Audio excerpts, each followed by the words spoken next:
my phone as a clicker for the presentation. So later I'll teach you how to use your phone to make it as a clicker. You don't need to buy clicker, but you can be resourceful to use your phone to click the PowerPoint presentation. Okay, so later I'll teach you how.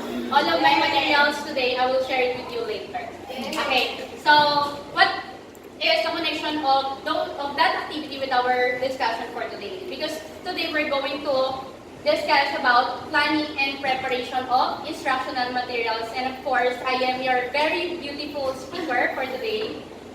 Ay. Okay. So the very beautiful speaker which uses my face as an instructional material. Okay. Yes, very beautiful, isn't it, ma'am? I don't think so. I'm not beautiful, I'm gorgeous. Okay. Okay, so planning and preparation of instructional materials. So at the end of this session, you should be able to, of course, first define planning, preparation, and instructional materials.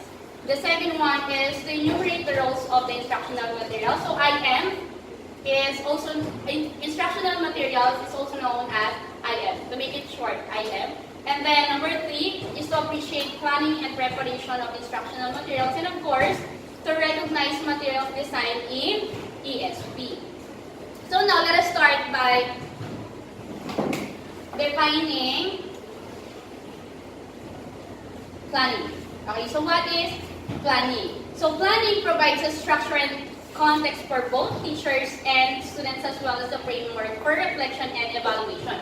So planning may serve as just like a foundation of a house. Why? Because a foundation makes the house more durable or strong, just like planning. And another, for planning, the definition is the upper process of making a plan to achieve or to do something. So if you want to achieve or to do something, don't forget to plan. Okay? Next, let us discuss preparation. So what about preparation? Preparation is the activity or process of making something ready or becoming ready for something. And that is preparation. Next, the instructional materials or items. So instructional materials operationally defined as classroom tools which contain instructions to learners and teachers, which presentation and practice modes of teaching associated with techniques. So we have different types of instructional materials that we will discuss later. And what else? So instructional materials are important elements within the curriculum and are often the most tangible and visible aspects of it. So how we put curriculum into writing, or how we put curriculum to use it as our instructional materials. Okay, so we are done with the definition of planning, preparation, and instructional materials. So now let us proceed with the types of instructional materials. The technology, our cell phones, our gadgets, the worksheets, textbooks, of course, sounds, audio, and then SIM. Are you familiar with SIM? I forgot the acronym for that SIM, but that is intervention material. I think that's it, or the SLK, or self-learning kit. So these are the types of instructional materials. We have different types of instructional materials because we have different types of learners also. We have a visual learners, auditory learners, sensory learners, and the like. Okay, so let us discuss this further through this. So types of instructional materials. Let us start with textbooks, of course. We use textbooks as our instructional materials as the main reference for the entire course. That's why some of us buy textbooks, or in the school, we have our textbook to serve as a reference for the entire course. We get our lesson in the book and then provide instructional materials. But textbook is an instructional material in itself. Okay, because it provides instructions and activities. We also have the workbook and the skill book. So what is the difference between the two? So the workbook or skill book had the remedial activities that supports the textbooks. Okay, the activities we can find in our textbooks are the workbook or skill book. Next, the teacher's guide or manual. We have this. Why? Because this provides guidance in planning the lessons from materials to suggested activities. In our TG, what we call TG or the teacher's guide, it provides the activities and how we execute the activities. Next, we also have the reference book, of course. These are the encyclopedia, the atlas, dictionaries, and manuals. Next. Another is the module or the self-learning kit, which contains post-test, pre-test, lesson, inputs, exercise, and drill of self-paced learning. I myself experience how to plan, prepare, and evaluate materials in self-learning kit. I have here example of self-learning kit made by yours truly. So I have here lesson for grade 8, first to fourth quarter. This is a self-learning kit which I made last week. Actually, I started October to do this, and then last week is our evaluation for this self-learning kit. So I have here 4 lessons, the direct speech, modals, Southeast Asian, and context clues. And in my experience, it is so hard to prepare, to plan, and to evaluate materials. Less flip, less love life. You know, my date on the Valentine's Day is this self-learning kit. Yes, that's true. Okay, so a self-learning kit that is intended for the students. Okay, so next. Sorry. Yes. Okay. Those self-learning kit passed the evaluation, and I am very happy because students can use those self-learning kit now. It's already in the division office. The soft copy are on the division office. Okay. So good luck and congratulations. Yes, thank you so much, ma'am. So next is the audio 8. So audio 8, as I have told you earlier, we have different kinds of learners. That's why we also have audio 8 as our instructional materials. I myself is an auditory learner, and I will share you a secret, and this will be not a secret anymore. I do not have, I do not have hearing on my left side here. That's why some of my friends will call me Maldita, because when they called me, I can't hear them, and I will tell them that I cannot hear from my left ear, only on my right ear. So in fast food chains, I would like to line up for TWDs. But if they will ask me, Mom, why you're there? Okay, you're too beautiful for TWDs. That's why I like the regular. Okay, that's why I like it. Yes, ma'am, this info. Hindi ka pa papayag mo sa akin. Hindi ba? I haven't taken my lunch, that's the reason. Yes, ma'am. How about the doctors? What do the doctors say? I actually do not go to the doctor. I don't know why. I do not know why, but Being inborn, how about when you were still young?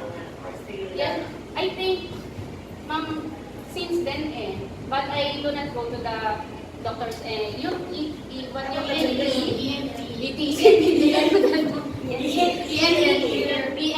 parents, were you not They will just tell me, go to ENT, but I myself, I will not go to ENT. But when you were still young, since birth? Yes, ma'am, I think.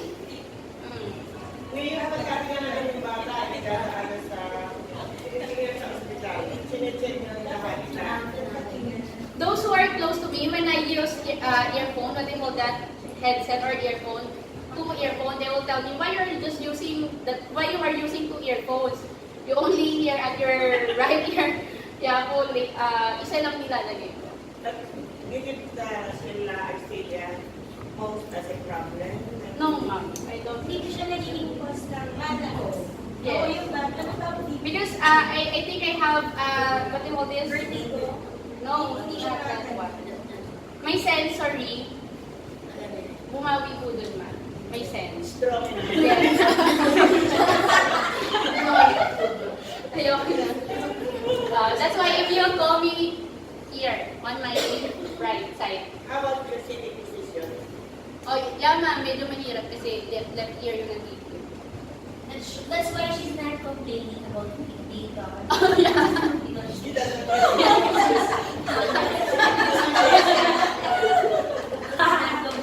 That's why ma'am, you will always see me like this, yung nakaside. But would you like to visit the room now? It's okay ma'am, I don't want to be treated special because I myself is special.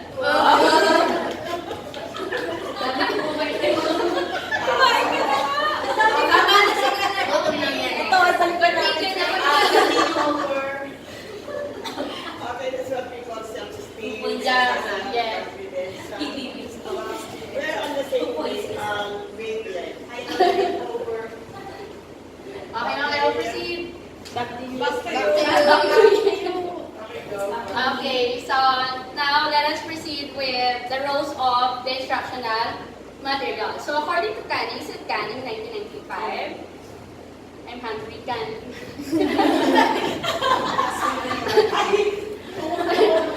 I want ulam because we have here Canning. Okay, so kidding aside, we have here roles of instructional materials. First, it's a resource for presentation. Next, source of activities.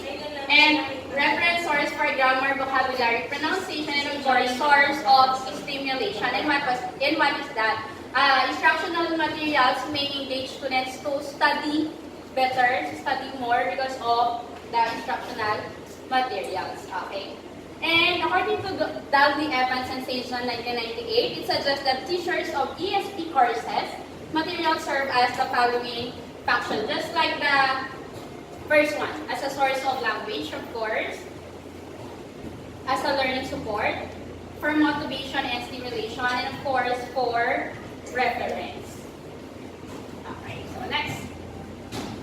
Roles of instructional materials and the different modes of teaching and learning. And this one is the mass instruction, and then the other one is the individual learning. Just like the self-learning kit, that's why it is called SLK, the self-learning kit, because it is an individualized learning. Wherein in self-learning kit, you have the lesson, the activity, and the students will study that at his own risk and at his own understanding. Yes. I remember during our early days, perhaps at your age, when I was at your age, we still went to Valenzuela. Valenzuela used to be a part of Bulacan, somewhere in Bulacan, Quezon City, and partly Ocan, until it was finally claimed by Metro Manila, and became a city. So we will be attending seminars with our English division supervisor at the time, I think that was sorry. And we had this training on self-learning. This was introduced 1970s or 68, no, 68, 70s, 69. I was starting as a young and beautiful teacher that I do at that time. So that was in Venezuela. Okay, go ahead. Okay. So now let us proceed with the factors affecting the materials preparation. Of course, we have the curriculum, syllabus, and the learning competency. We should follow the Department of Education always tell us to follow the curriculum and then the You have that book syllabus. about this competency. Yes, ma'am. We have our CD, the curriculum guide, provided by the Department of Education. But of course, we have tailoring needs for students. We can also incorporate other lessons, just like what we did here in ESP, wherein we integrated other lessons that we think we need to learn. Okay, so next is the learner's learning style and aptitude proficiency.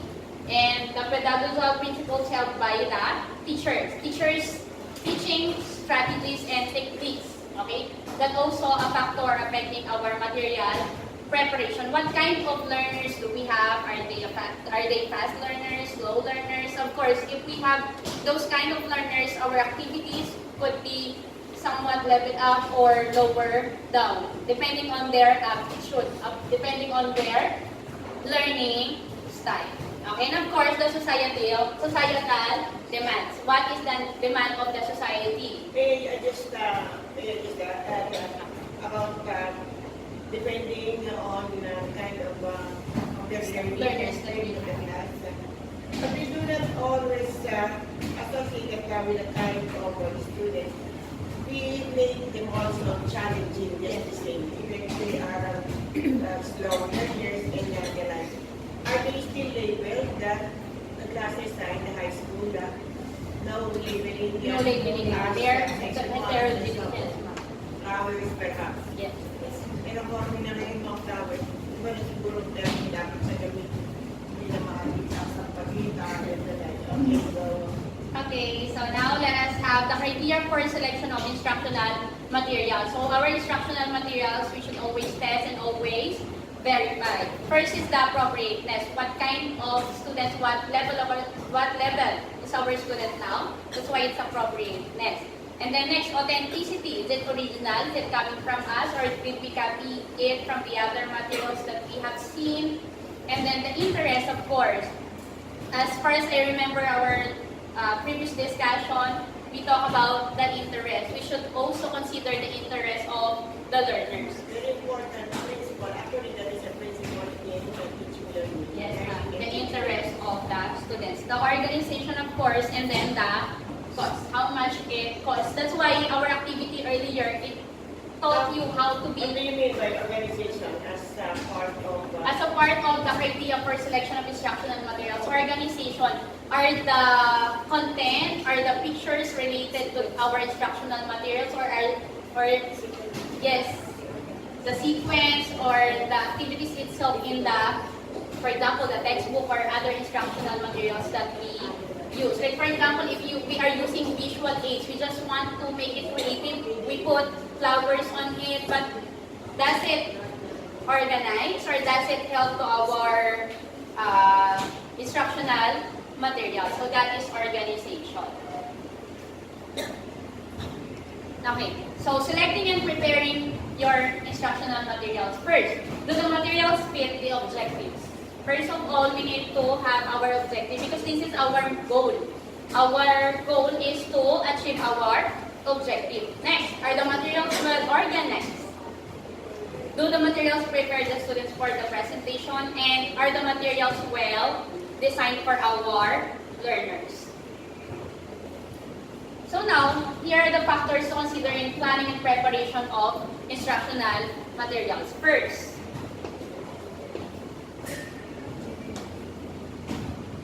first of course is the understanding. It requires matching the materials to the learner's abilities and prior knowledge. Does our material have to gain the prior knowledge of our student, connecting to the new learning of the student? And that is understanding. What are their aptitude? What level is our student now? Okay, next is structuring. It involves organizing the material so that it is clear to the students. I know you are all fast learners, that's why I did not discuss this first. Okay, next is sequencing. So what about sequencing? The arrangement of the materials to provide continuous and cumulative learning. The complexity of the activity. Are you familiar with the scaffolding? Wherein from the very simple activities up to the complex one. Yes, the spiral wherein we need to have the sequencing, the complexity of the students to see if the students are really learning. We also have the HADS, the higher order thinking skills, wherein it promotes our students nowadays. How about the scaffolding? The scaffolding, ma'am. It's a important idea. Yes, scaffolding. Literally and always. No other option for that. Actually, ma'am, there is other option that we will start at the very top up front. It's just like the inductive and deductive. Yes, ma'am. That's it. But usually, that's not the idea of scaffolding per se. Yes. We have the foundation. The foundation. That's why it's scaffold, just like But building. nowadays, it is being questioned already by other language experts. Instead, they are promoting organic curriculum. The contextualization and localization of the materials and the learnings. Organic, what is your idea about the term organic per se? Organic curriculum. I think that is the other term for contextualization and localization of learning. That's our plan. So far, but it is more concrete. Okay. Sometimes more asset understand to be more concrete. Meaning, you really go for the content. So, meaning, actually, it is this quality dispute with the quotation mark. It is a dispute between scaffolding and organic material. With scaffolding layer by layer, bricks after bricks. Yeah, and the like. For organic, we associate the term organic as one field. Like planning. Here. Yes. But somehow, first, the students are given the chance to analyze, to read, to analyze, to understand, and things. Yes. Okay, so now let us proceed with balancing. So balancing materials requires establishing vertical and horizontal balance or relationship. So the balance, I remember one time, the gender sensitivity. If there's a boy, there should be a girl in our instructional material. So that is to be balanced. Okay. So next, we have explaining, of course. So it refers to the way headings, terms, illustrations are the pictures connected with our instructional materials and summary integrated with the content. Next, we have pacing. Where's pacing? Okay, so pacing refers how much and quickly the lessons in the books are presented. In our K-12 curriculum, it's now spiral. We're in lesson from quarter 1. We can also see that in quarter 2, but the complexity from simple to complex activity. So that is one for pacing. Next is reviewing, of course. If these materials allow the students to link the new ideas to their old concepts or prior knowledge. And then, elaborating. It ensures that students learn better through a variety of ways. That's why we have different types of instructional materials for them to learn in varieties of ways, in different ways, for our lessons not to be boring. Okay, now, let us proceed with material design for ESP. How about for material design for English in specific purposes? Okay, so we have here, we can start by asking ourselves the questions. What are the materials supposed to do? Because in ESP, we have different kinds of languages. We're in, like, for example, ESP for nursing, ESP for engineering. That's why we need to ask ourselves, what are the materials supposed to do, or what materials do I need to prepare? Okay, so let us consider, of course, the objectives, just like what I have discussed earlier.